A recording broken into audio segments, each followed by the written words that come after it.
The paralegal for the government is now off the stand, and the jury heard recorded phone calls between Combs and his ex Jane days after Cassie's lawsuit. And that's not all.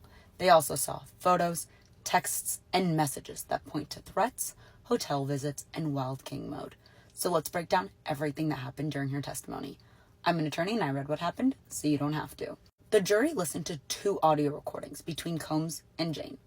Calls that the prosecutors say were found on devices belonging to Christina Coram, Combs' former chief of staff. The calls were recorded just days after Cassie Ventura's November 2023 lawsuit, where she accused Combs of SA and abuse. Jane, who was dating Combs at the time, said that she didn't know that the calls were being recorded. In those conversations, Combs and Jane talked about the fallout from Cassie's case.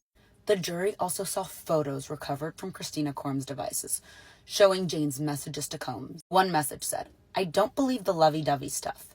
You don't need to go there for me. I feel extremely exploited and heartbroken and manipulated by you." Another photo showed a message that read, "You're the only opportunist here. You exploited the F out of me. You win.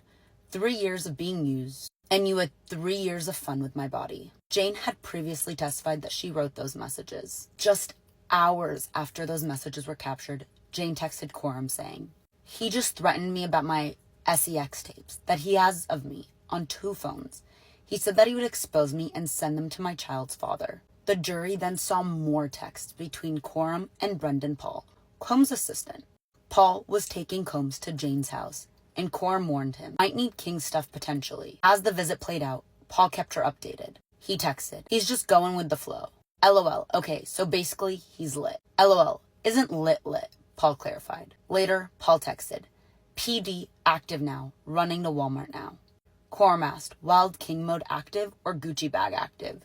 To which Paul replied, "In between the two, if that makes sense." Next, the jury was shown a summary chart of texts from D-Rock, Combs' former security guard, and assistant Mia. On November 19, 2023, just 3 days after Cassie filed her lawsuit, D-Rock texted Combs, "Need to hear your voice, bro. I love you." To which Combs responded, "Thank you for checking on me. Really appreciate it. Love you." On Thanksgiving, D-Rock messaged again, "I feel I need to see you and chill with you for a couple days. If you need a real friend, I'm here." To which Combs replied, "Love you. Calling you." Then, on November 30, 2023, D-Rock texted Mia, his first message since 2021. "What's up?" When she replied, he said, "A lot has been going on." Mia testified that during a call that day, D-Rock brought up Combs and Cassie's relationship, and records show that D-Rock then gave Mia's number to Combs, who later tried to contact her. A few days later, Combs texted D-Rock, "Thank you again for coming and for being here with me. Love you, brother." Next, on December 5th, D-Rock texted Mia again. "Your boy said to call him. He doesn't want or need you to do anything. He just called me."